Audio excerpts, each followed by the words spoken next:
eu quero saber do Pedro, o que te levou a buscar o jornalismo e principalmente o jornalismo esportivo? A história é boa. Eu falo pra minha mãe o seguinte: vocês criaram um filho que, se não fosse pra falar de bola, ia passar fome. Ia morar embaixo da ponte, eu não sei o que eu ia fazer. Porque eu até tava comentando com vocês. É pra falar de cinema, de livro, de economia, de política. Eu sou um zero à esquerda. Agora, pra falar de futebol, beleza, porque foi isso que eu estudei, então alguma coisa eu teria que fazer bem e era o futebol.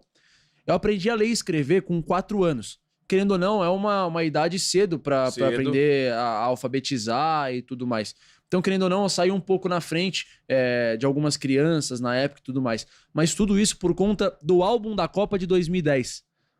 Aquele álbum colando as figurinhas e tudo mais, meus pais eles ficavam falando, ó, lê esse aqui, é tal jogador. Ah, é Júlio César, é Felipe Melo, é Robinho, é Luiz Fabiano, Kaká. Então, Elano, Ramires. Então eu ficava lendo e fui aprendendo as letras, as conotações e tudo mais.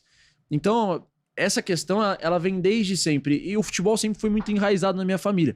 Então, ou eu seria jogador ou eu trabalharia com alguma coisa relacionada a futebol. Tentou ser jogador? Tentei. Até os 15 anos eu tava na Portuguesa Santista. Eu acho que muita questão da estatura também. Eu sempre fui muito melhor goleiro de futsal do que de futebol de campo. Muito, como eu falei, pela questão da estatura. Eu tenho 1,80 m.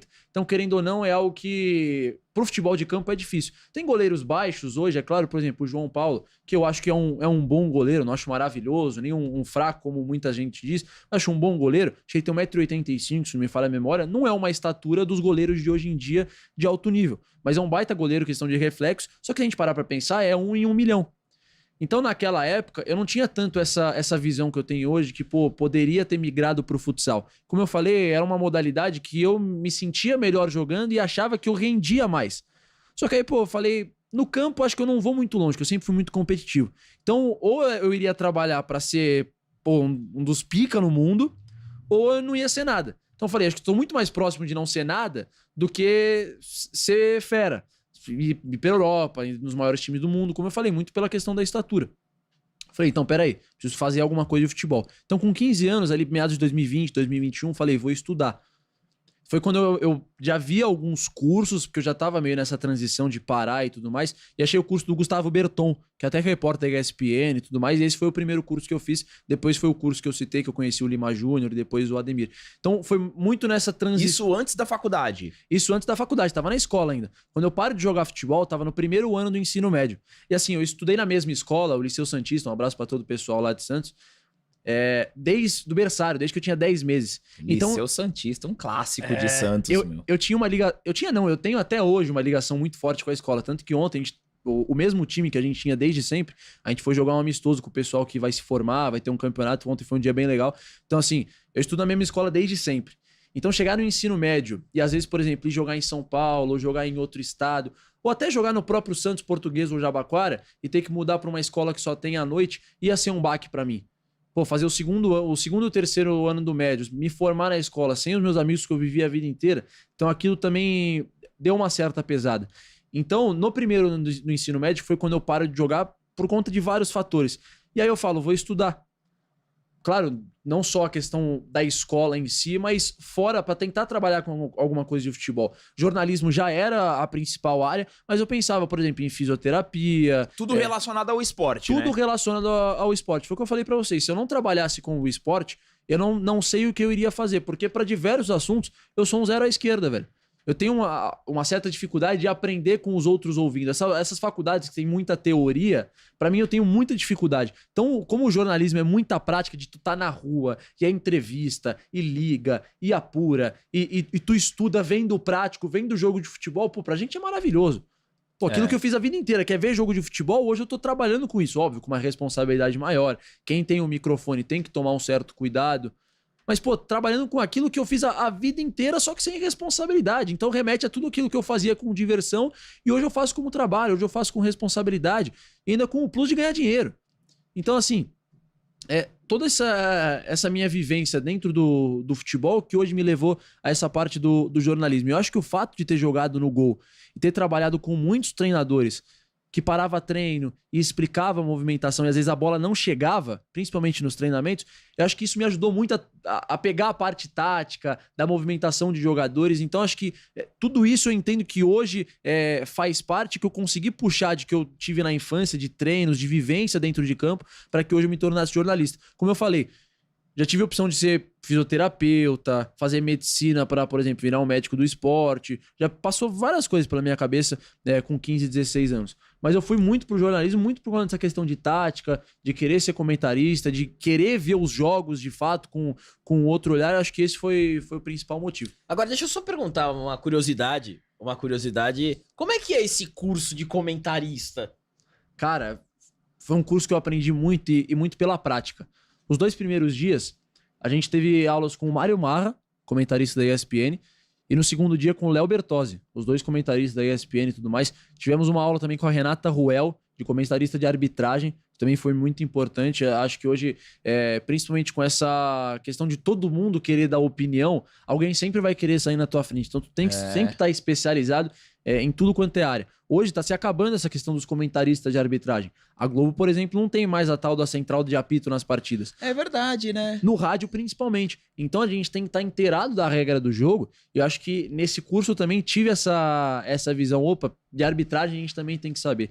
E chega no último dia, eles pedem pra gente comentar um jogo de Real Madrid e Barcelona. Eu falei, pô, não tá gravando. Não vai sair em nenhum lugar. Vou falar o que eu sei. O que eu entendo desse jogo, o que eu dei uma estudada no dia anterior, porque eles avisaram qual jogo que a gente ia fazer, Qual que era o jogo? Era Real Madrid e Barcelona em 2010. 2010? Mourinho contra Guardiola. Querendo ou não, um jogo mamãozinho de fazer. Messi voando. Exato. Mas aí eu falei, pô, o Mourinho meteu o Cristiano de centroavante, porque o Guardiola gosta de ter a bola, só que às vezes na saída de bola acaba dando umas titubeadas. O Cristiano tem mais velocidade do que, sei lá, acho que era o Benzema, o centroavante na época, enfim. E o Guardiola mudou o posicionamento do Messi, tirou ele da direita e trouxe para ser o falso 9, para jogar nas costas do volante e confundir a zaga do Real Madrid. Pô, ali todo mundo, caraca, quando esse moleque tem, velho? E aí foi quando o Lima Júnior falou, opa, preciso trazer esse moleque pra perto de mim. E aí foi quando a gente começou a conversar e tudo mais. Então acho que...